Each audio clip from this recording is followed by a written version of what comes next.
In the lofty valleys of antiquity's Turkey, a significant transformation was underway. While the monumental civilizations of Mesopotamia and Egypt held sway over the ancient world, a novel force was emerging from the rugged terrain of Central Asia Minor. A martial people were poised to ascend from obscurity, ready to confront the mightiest empires on the planet. Their chronicle commences with the most formidable metal known to antiquity. Deep within the Pontic Mountains, astute highland metalsmiths mastered the extraction and manipulation of a groundbreaking material, capable of shattering bronze weaponry as easily as brittle clay. This intricate process remained their most closely guarded secret, a decisive technological advantage that would irrevocably alter the course of history. These superior implements facilitated forest clearing at an unprecedented pace. The new armaments sliced through bronze armor as if it were mere fabric. Crucially, this advanced metallurgical achievement conferred overwhelming battlefield supremacy upon its possessors. The populace destined to forge this empire arrived in Asia Minor during the 20th century BC, as part of vast migrations originating from Central Asia.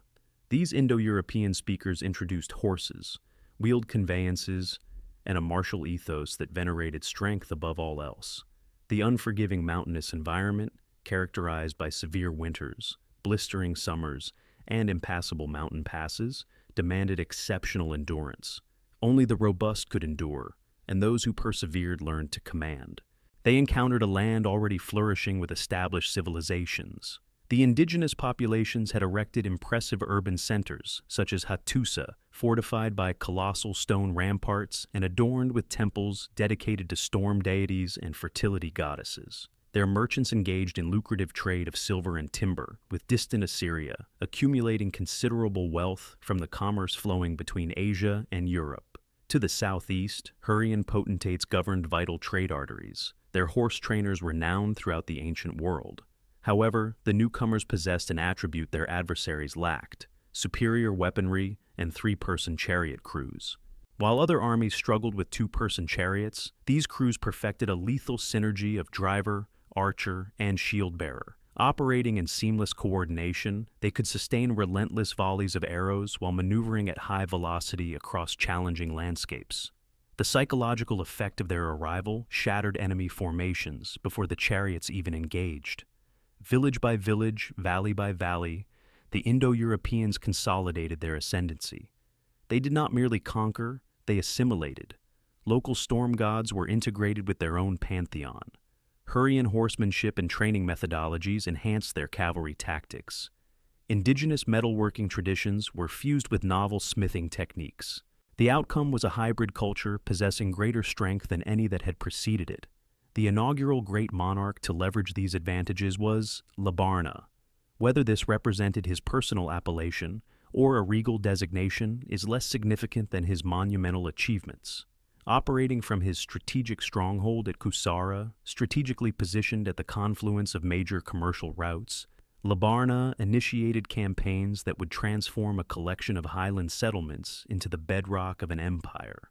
His military endeavors commenced in the early 17th century BC, with calculated raids against adjacent communities. Victory followed victory as the superior weaponry demonstrated its devastating efficacy. Each conquest yielded new warriors, fresh riches, and additional territories brought under centralized authority. Success fostered audaciousness, and what began as localized skirmishes evolved into systematic territorial expansion across Asia Minor. Labarna astutely recognized that military victory alone was insufficient without political consolidation. He maintained local rulers who pledged allegiance to imperial suzerainty in exchange for self-governance. The cornerstone was ensuring that subjugated populations benefited from integration into the burgeoning state. Commercial networks flourished under imperial protection. Merchants could traverse territories previously fragmented by adversarial chieftains with enhanced safety. The monopoly on advanced metallurgy generated immense profits, which financed further expansion while enriching citizens throughout the Dominion. Urban centers experienced growth in size and prosperity as commerce flowed unimpeded along secure routes. The approach to religious policy proved equally pivotal. Rather than suppressing indigenous cults, these rulers incorporated foreign deities into an ever-expanding divine hierarchy. The The storm god retained his preeminence, but regional weather deities, fertility goddesses, and guardian spirits were accorded honored positions in official observances. This adaptability in theological matters forged emotional connections between rulers and the populace that sheer force could never cultivate. The legal framework mirrored this pragmatic governance strategy. Early Highland legal statutes integrated Indo-European customs with local precedents, establishing adaptable structures to address the needs of diverse populations. In contrast to the harsh lex talionis prevalent elsewhere, these laws prioritized restitution and reconciliation. An individual who caused another's demise, such as a zox, would provide multiple livestock as compensation rather than facing equivalent retribution. Women enjoyed a remarkably elevated standing within this societal structure. They could possess property, engage in commerce, initiate marital dissolution, and serve as priestesses in significant temples. Royal women exerted considerable political influence, with matriarchs and principal consorts participating in critical state deliberations. This progressive stance stood in stark contrast to the more restrictive customs observed in neighboring kingdoms. Kusara itself epitomized the realm's escalating power and sophistication. The capital expanded substantially during Labarna's tenure, with new residential districts, artisanal quarters, and administrative edifices extending beyond the initial defensive fortifications. Ancient indigenous neighborhoods coexisted with newer Indo-European sectors, their contrasting architectural styles serving as a testament to ongoing cultural synthesis. At the city's core stood the royal citadel, its massive stone blocks fitted with such extraordinary precision that subsequent generations attributed their construction to giants. Within these ramparts, the great king maintained his court, received foreign emissaries, and strategized campaigns destined to project imperial authority far beyond Asia Minor's geographical confines. The administrative machinery governing this expanding territory grew progressively more intricate. Scribes proficient in multiple languages meticulously recorded statutes, pacts, correspondence, and inventories on clay tablets, which were subsequently housed in palatial archives. The cuneiform script, adapted from Mesopotamian origins, was employed to document their language for the first time, creating the earliest documented form of any Indo-European tongue. This significant accomplishment facilitated efficient long-distance communication and preserved judicial precedents for posterity. The royal succession adhered to meticulously established protocols designed to avert the internecine conflicts that afflicted neighboring realms. The reigning sovereign designated his successor during his lifetime, typically his eldest son, though occasionally a brother or nephew might be chosen if circumstances dictated. The selected heir underwent rigorous training in statecraft, military leadership, and religious responsibilities. Elaborate ceremonies formalized each new ruler's legitimacy and recommitted noble allegiances. The warrior ethos that propelled this populace to prominence evolved into a more complex social hierarchy as the state matured. Military service remained the principal avenue for advancement, but scholarly pursuits, artisanal excellence, and administrative acumen also garnered recognition. A professional soldiery constituted the military cadre, supplemented by conscript levies during major campaigns. International relations assumed greater import as imperial influence extended beyond Asia Minor. Diplomatic unions through marriage established ties with neighboring monarchs to Kusara, while carefully negotiated treaties delineated spheres of influence and mutual obligations. These mountain dwellers demonstrated remarkable proficiency in this novel form of diplomacy, employing negotiation and intimidation to achieve objectives that might otherwise have necessitated costly military actions. The superior metallurgical capabilities remained their decisive advantage. While adversaries still relied on bronze armaments and implements, Highland armies wielded blades that could cleave through enemy equipment as if it were paper. Their agriculturalists cleared forests and tilled fields with tools that rendered their neighbors' bronze implements seemingly akin to children's playthings. Most critically, they zealously guarded their metallurgical secrets, ensuring their technological ascendancy would persist for centuries. The military innovations extended significantly beyond superior weaponry. Siege warfare reached unprecedented levels of sophistication under imperial engineers, who devised portable battering rams and mobile scaling ladders capable of reducing enemy fortifications with remarkable swiftness. Light skirmishers armed with javelins and axes exploited the breaches created by chariot assaults. Heavily armed spearmen provided defensive anchors around which mobile units could regroup. By the mid-17th century, the foundational elements of a future empire were firmly established.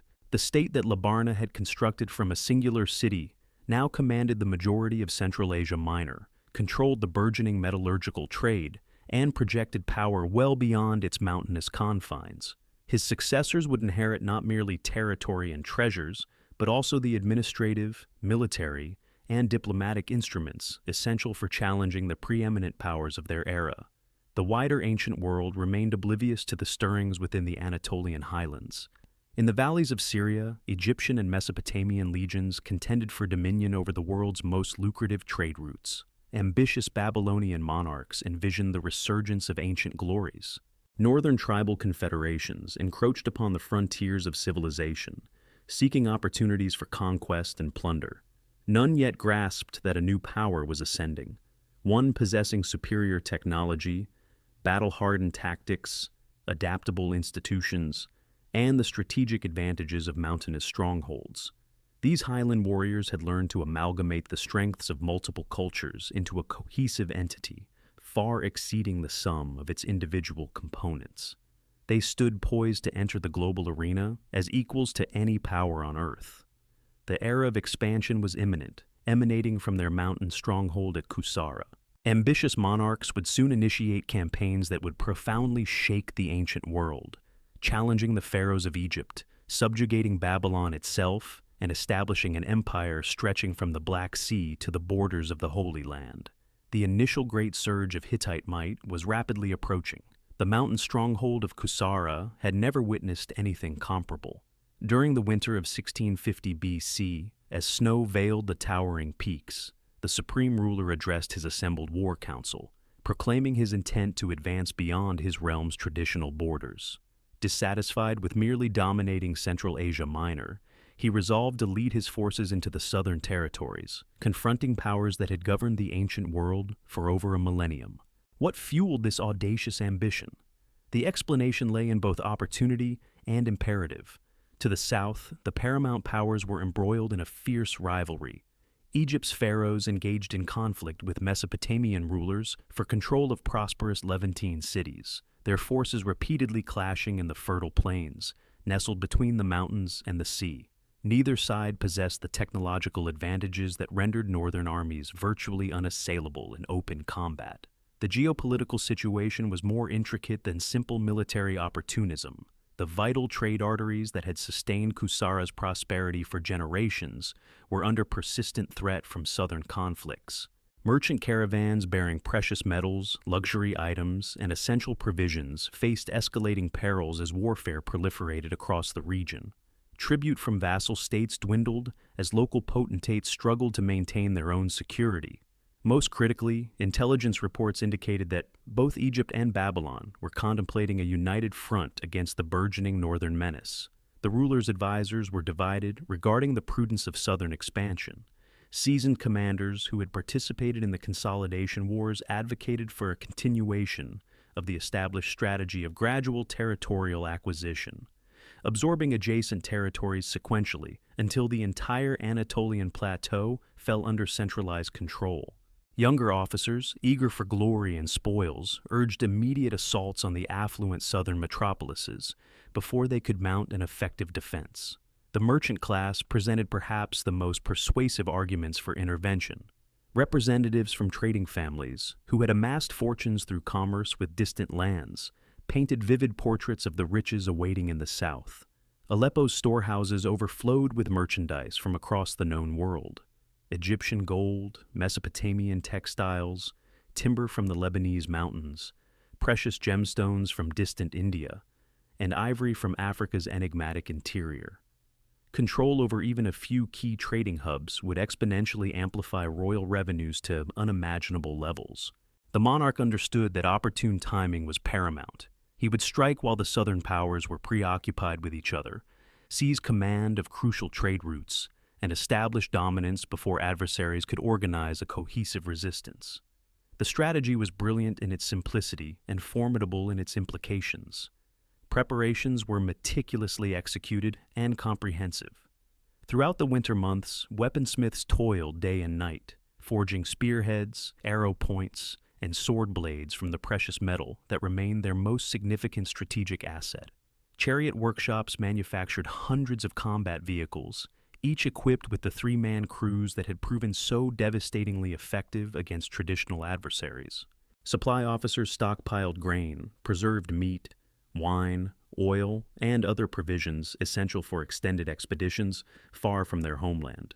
Intelligence gathering intensified during these months of preparation. Spies, disguised as merchants, traversed the Levantine territories, mapping defensive positions, identifying potential allies among disaffected local rulers, and assessing the military capabilities of their intended targets.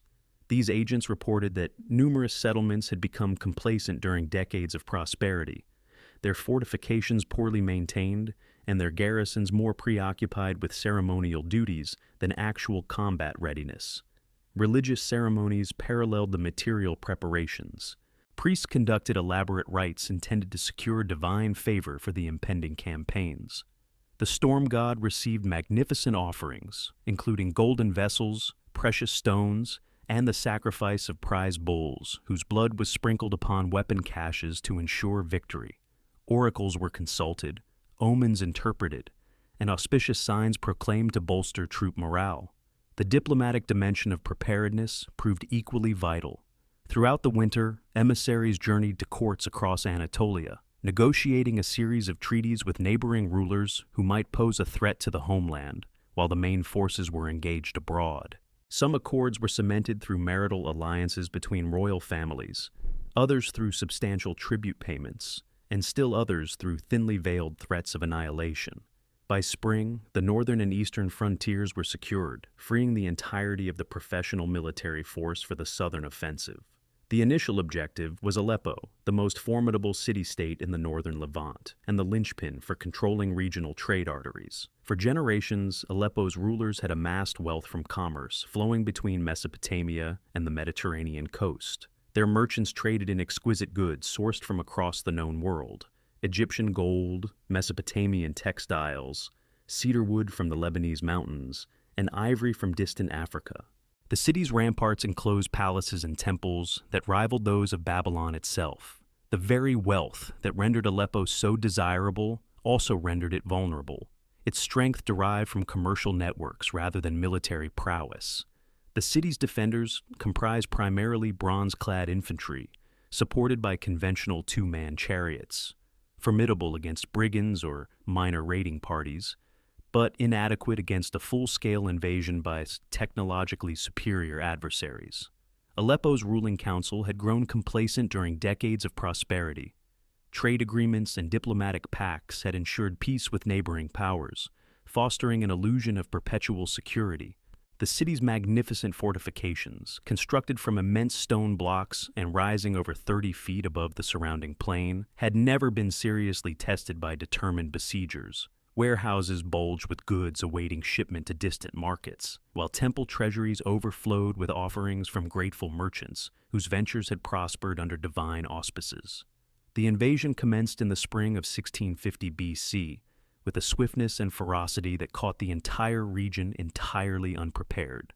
Northern forces descended from the mountain passes like an uncontrolled avalanche, overwhelming frontier garrisons before they could dispatch warnings to the major urban centers. The psychological impact was immediate and devastating. For centuries, the Levantine territories had enjoyed relative tranquility under local rulers who commanded widespread respect. Now, foreign warriors bearing unfamiliar deities and incomprehensible weaponry were breaching defenses as if they were constructed of parchment. Advanced units reached Aleppo's perimeters within 10 days of traversing the mountain passes. The city's defenders had scarcely sufficient time to secure the gates and man the ramparts before enemy forces began to encircle their position. What ensued was a siege that would revolutionize warfare throughout antiquity and establish new benchmarks for military engineering and tactical innovation. The siege of Aleppo became a masterclass in ingenuity and brutality. Northern engineers deployed colossal battering rams, fashioned from entire tree trunks encased in metal plating. Propelled forward on wheels and operated by crews of dozens of men, these instruments of destruction pulverized gates designed to withstand conventional Bronze Age warfare. Scaling ladders, tall enough to surmount the city's impressive walls, enabled assault troops to overwhelm defensive positions faster than the guards could react. Most devastatingly, coordinated chariot charges eroded the morale of defending forces who had never encountered such concentrated mobile firepower. The attackers employed psychological warfare with calculated precision.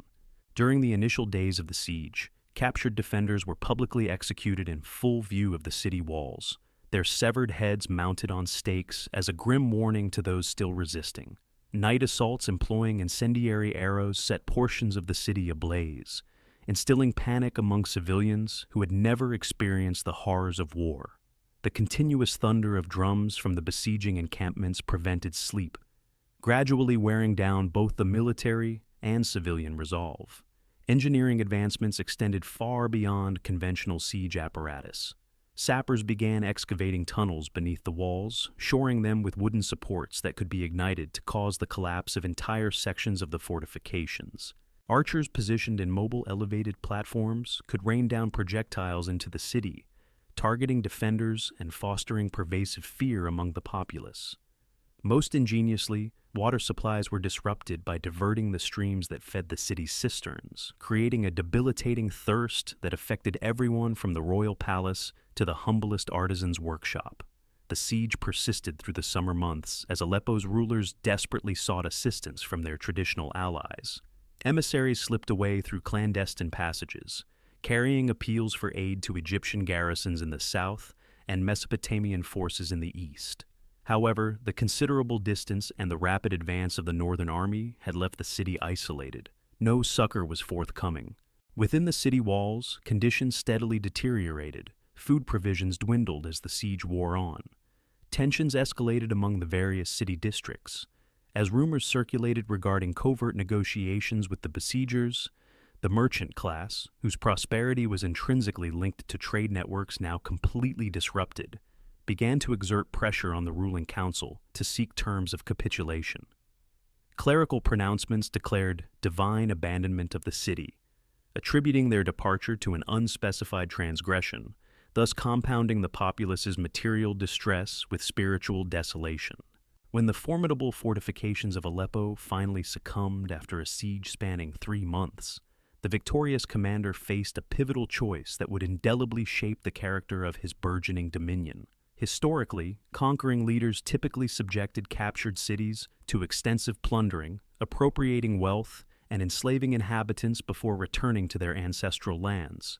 However, the sovereign from the northern territories harbored aspirations of a grander scale. His intention was to remain, to govern, and to erect an enduring legacy from his subjugated territories. The capitulation of Aleppo reverberated throughout the ancient Near East, sending shockwaves across the established order. For the first time in recorded annals, a power originating from the northern highlands successfully challenged the prevailing regional hierarchy within the Levantine heartland. Scribes in Egypt meticulously documented their pharaoh's consternation upon receiving intelligence regarding these enigmatic warriors. Merchants from Babylonia initiated a northward exodus, abandoning lucrative trade routes they had frequented for generations.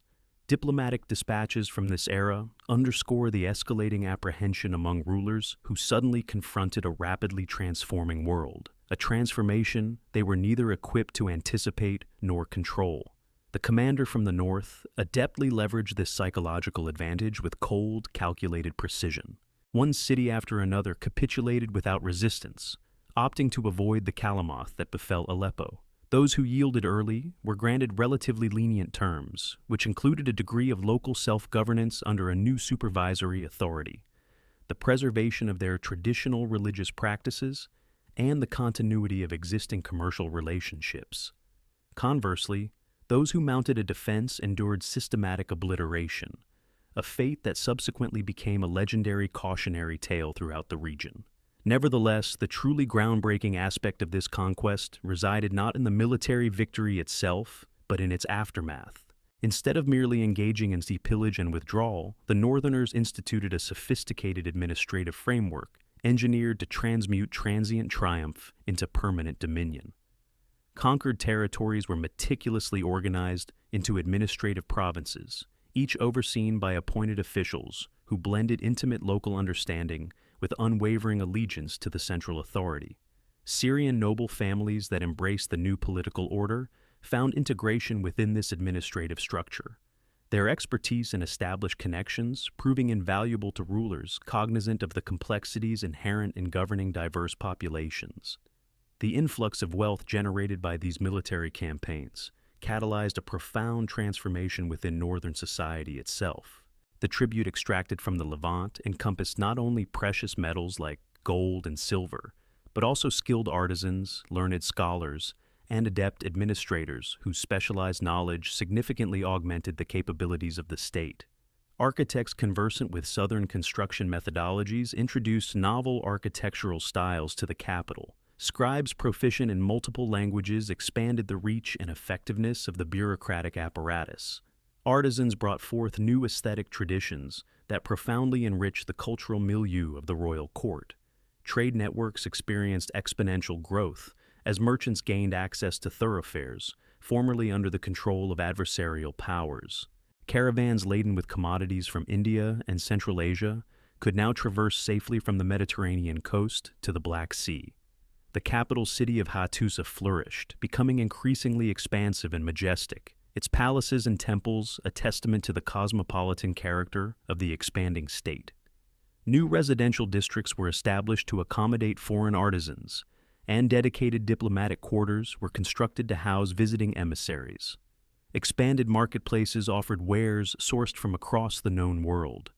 The revenue streams generated by this commercial proliferation furnished the capital for further development. While tribute from conquered cities provided a consistent income, the most substantial wealth originated from levied taxes on commerce, customs duties, port fees, and market levies, generating resources that previous rulers could scarcely have conceived. These considerable funds bolstered larger professional military contingents, facilitated the implementation of more sophisticated administrative systems, and financed monumental architectural undertakings designed to project state power throughout the region. Religious policy proved exceptionally instrumental in fostering enduring stability. Rather than imposing the religious tenets of the highlands upon subjugated peoples, imperial administrators incorporated local Syrian deities